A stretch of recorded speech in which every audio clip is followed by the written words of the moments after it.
Hello everyone, very good morning and happy English new year everyone. So आज हम आपको बताने वाले हैं short answer questions from poetry first flight, जो कि आपके 4 नंबर के क्वेश्चंस आते हैं पोएट्री में से फर्स्ट फ्लाइट बुक की।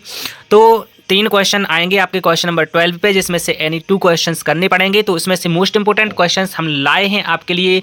कुछ क्वेश्चंस हैं जो कि 12 क्वेश्चन हैं, इनमें से ही आपको 3 क्वेश्चन आपके क्वेश्चन नंबर 12 पे देखने को मिल सकते हैं स्टूडेंट। तो आप देख लीजिए और वीडियो को स्किप नहीं कीजिएगा, क्योंकि इन्हीं 12 क्वेश्चन में से फंसने हैं सारे के सारे 3 क्वेश्चन।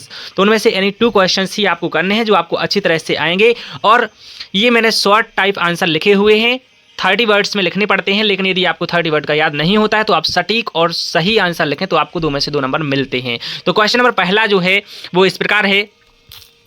तो जो क्वेश्चन नंबर पहला है वो इस प्रकार है स्टूडेंट, देख लेते हैं हम। What is a dust of snow. ये मोस्ट इंपोर्टेंट क्वेश्चन है, एग्जाम में आता रहता है। तो इसका आंसर है फाइन पार्टिकल्स और फ्लिक्स ऑफ स्नो। तो इतना आंसर आप लिख देंगे तो आपको 2 में से 2 नंबर मिल जाएंगे स्टूडेंट।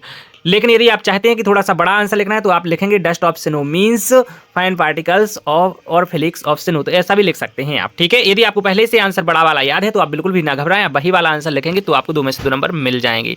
नेक्स्ट क्वेश्चन हम देख लेते हैं। व्हाट डज द पोएट से हैज चेंज्ड हिज मूड। ठीक है, तो स्टूडेंट आपको देखना है यहाँ पे व्हाट डज द पोएट से हैज चेंज्ड हिज मूड। तो द डस्ट ऑफ स्नो, इसका आंसर हो जाएगा द डस्ट ऑफ स्नो। ठीक है, changed the poets mood. Okay students, तो आगे हम देख लेते हैं।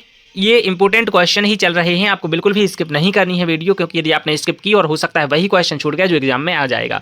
तो what does fire stand for in the poem. तो जो फायर का क्या मतलब होता है पोएम में, तो fire stands for Dzire.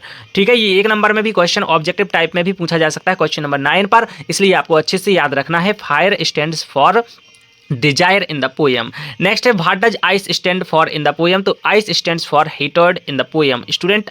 Next 5th number का क्वेश्चन देख लेते हैं। How does the tiger terrify the villagers. तो इंपॉर्टेंट क्वेश्चन है, how does the tiger terrify the villagers. तो by wearing his white fangs his claws and making angry sound. मतलब वो अपने डरावने स्वर निकालता है और अपने क्लॉज से और फैंग से वो डराता है। नेक्स्ट क्वेश्चन देख लेते हैं। What does the tiger stare at night at in the night. तो स्टूडेंट आपको समझना है कि नाइट में जो टाइगर है वो कहाँ पर देखता है। The tiger stairs at the stars in the night. आपको समझ लेना है, इंपॉर्टेंट क्वेश्चन है, ये आता रहता है एग्जाम में। नेक्स्ट क्वेश्चन है where did the ball go. Ball कहाँ चली गई।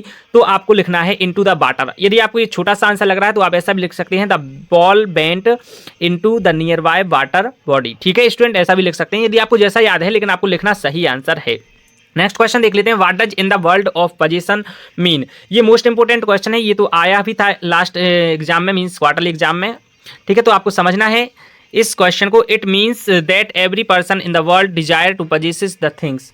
तो आपको ये, यदि आपको बड़ा वाला आंसर है, आपने गाइड से याद किया है या परीक्षा अध्ययन से याद किया, परीक्षा बोध से याद किया है, तो आप वही वाला याद रखें, लेकिन स्पेलिंग्स का विशेष ध्यान रखना है, स्पेलिंग एक भी गलत नहीं होनी चाहिए स्टूडेंट। ओके, नेक्स्ट हम देख लेते हैं 9th नंबर का क्वेश्चन जो है। What could Amanda do if she were mermaid. यदि वो मरमेड होती अमांडा तो वो क्या करती। तो अमांडा पोएम में से एक और क्वेश्चन है कि यदि वो ऑर्फन होती तो वो क्या करती। इस टाइप का क्वेश्चन है, वो भी आप याद कर लें, वो यहाँ मैं मेंशन नहीं कर पाया, वो भी इंपॉर्टेंट है।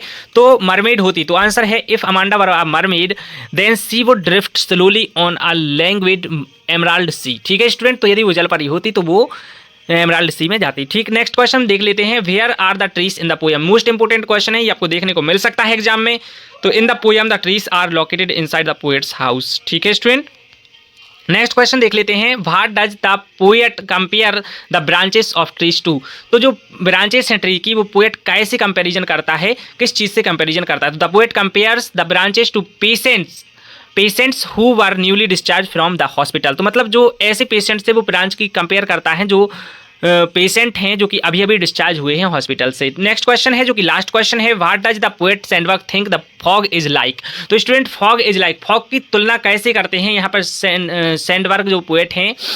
ठीक है स्टूडेंट, तो फॉग पोएम का है ये question. According to Sandburg the fog is like a cat. Okay student, तो आई होप आपको सारे क्वेश्चंस के आंसर समझ में आ गए होंगे और आपने वीडियो स्किप नहीं की होगी। यदि की है तो फिर से जाकर के देख लीजिए और वीडियो को कर दीजिए लाइक, चैनल को कर दीजिए सब्सक्राइब और दोस्तों में कर दीजिए शेयर। चलिए मिलते हैं नेक्स्ट वीडियो में आप फुटप्रिंट्स विदाउट फीट के क्वेश्चन आंसर के साथ। जय हिंद, वंदे मातरम एवरीवन।